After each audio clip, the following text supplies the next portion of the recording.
Ladies and gentlemen, prepare yourself for the WIN Show on KZKO. Take part with the cast by sending your suggestions for each segment throughout the week or during the show by hitting them up on Facebook at World Improv Network, Twitter at World Improv Net, or the WIN KZKO blog. Now, enjoy the show.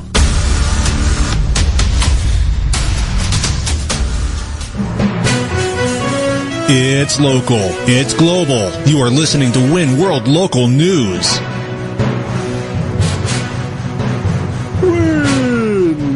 Local news with Potter Smittss. Our top story today is brought to us by WIN contributor Josh of Anchorage, Alaska. While Russian President Putin was calling United States Obama to congratulate the United States of America on its 239th Independence Day this past 4th of July, Soviet nuclear bombers were spotted and intercepted probing off the coast of California and Alaska. To find out what was behind this sneaky Russian game of diversion, let's go live to WIN Senior International Affairs and Magic reporter Harry Houdini, who's inside a box in an undisclosed location with Soviet President Vladimir Putin. Harry Houdini? Mr. Putin, what were your thoughts on why you were willing to talk to the president at the same time send nuclear bombers off the coast of America? This is old Russian technique that I have uncovered in old manuscripts by Russian heroes such as Rasputin, from which I actually get my name, the Utin part. Oh, so you are saying that because of these old tactics, you figured you could employ them on this 4th of July when nobody was paying attention at all? It was actually predicted by Rasputin, so I am merely a fingertip on fate's larger hand, here to fulfill a destiny. So when bombers appear off coast, it is not my choice so much as it was meant to be. These bombers mean no real harm, not yet, maybe ever, but I call President Obama simply to extend olive branch, as they say. Oh. So, on one hand, I choose to extend olive branch. On one hand, I do not choose that the bombers appear in the United States. So the bomber's choice was strictly ordained by your predecessor Rasputin. However, the olive branch was a choice of your own will at the time. That is true, and I am merely puppet in Destiny's ever-growing puppet show.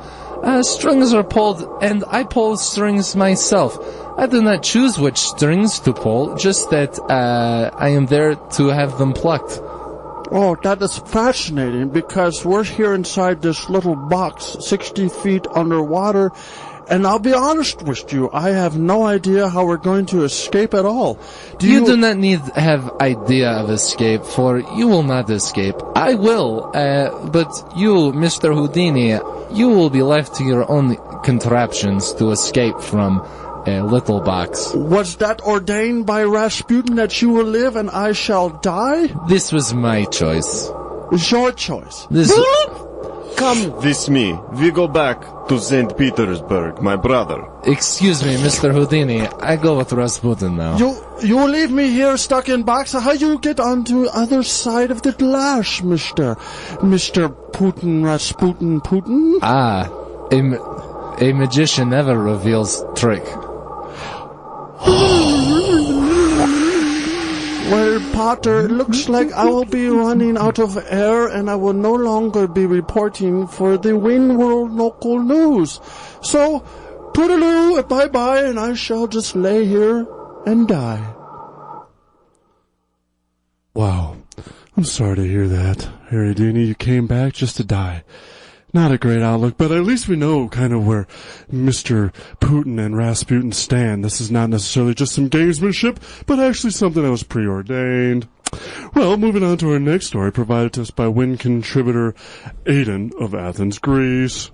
With Greeks voting to say no on their financial bailout referendum by the European Union this past weekend, many were wondering if the Greeks even know why they voted no.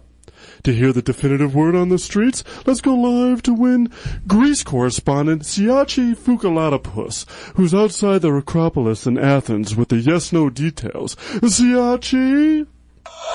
Yes, thank you. I'm here to a great celebration with people who, while they're very happy, I feel the great sense of confusion myself. I'm here with Slava Kostasov. Slava, you seem very proud that you just voted. But what is your agenda?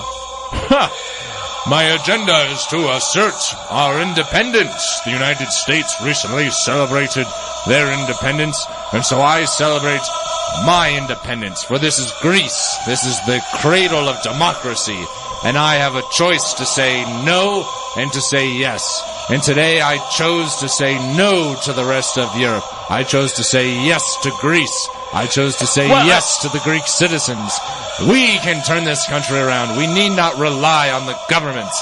The power is in the hands of the people. Well, that's a very important question. Then what do you as the people want to do?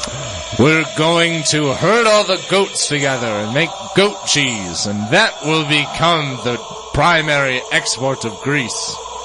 Well, that sounds fairly short-sighted, as goat cheese It is merely the beginning of a greater goat cheese empire, and eventually a cheese empire that will overthrow the cheeses of Great Britain, or puny Britain as we've been calling it. Oh.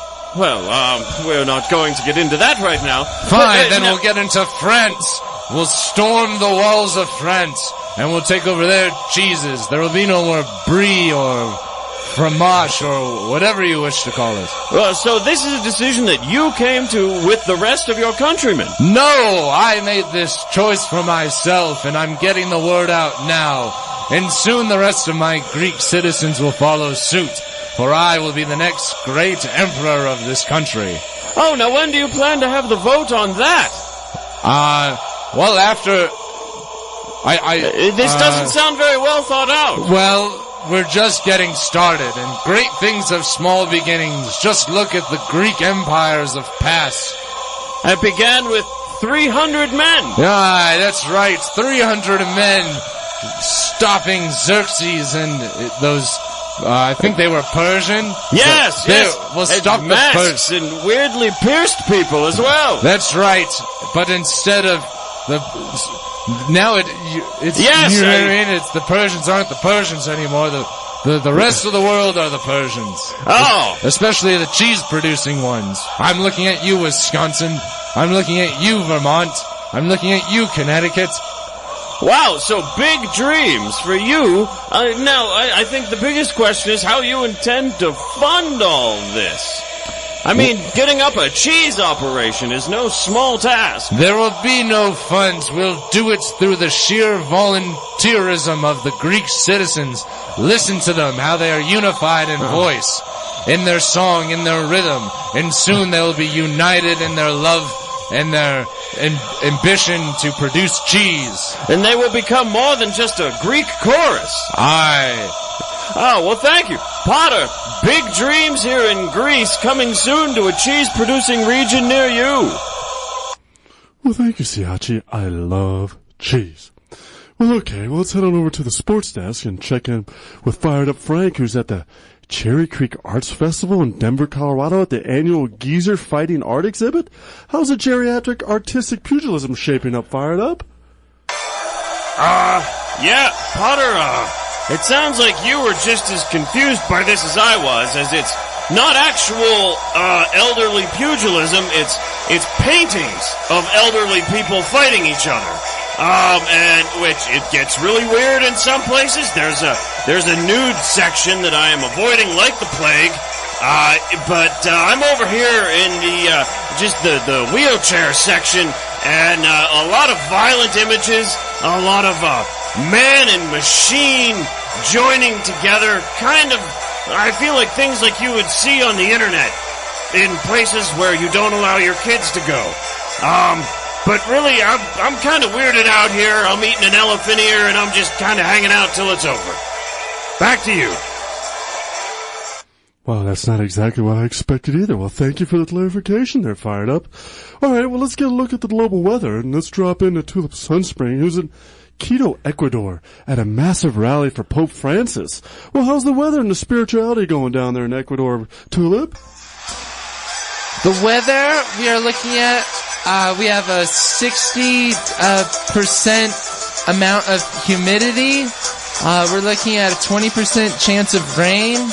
Right now, the skies are slightly overcast, and we're expecting around evening, around supper time, that the temperatures will drop by about 10 to 15 degrees Fahrenheit. It's about 8 degree or 2 degrees Celsius. I have my calculator here. I'm still trying to remember the equation to convert Fahrenheit to Celsius. But otherwise, people are having you can hear the music, you can hear the cheering. The social atmosphere here is very positive and full of sunshine. Back to you, Potter. Well, sorry, I just had to keep listening to that music. It was fantastic and very festive with the new Pope. All right, well, thank you all for tuning in to WIN World Local News. I'm Potter Smittss, and make sure to stay tuned for Community Court next on the World Improv Network. Give the WinCast your suggestions via Facebook, Twitter, or the KZKO Win blog during the commercial break of a case that needs to be heard during Community Court. Next on KZKO. Stay tuned. We'll be right back with another exciting segment for WIN on KZKO The Vibe.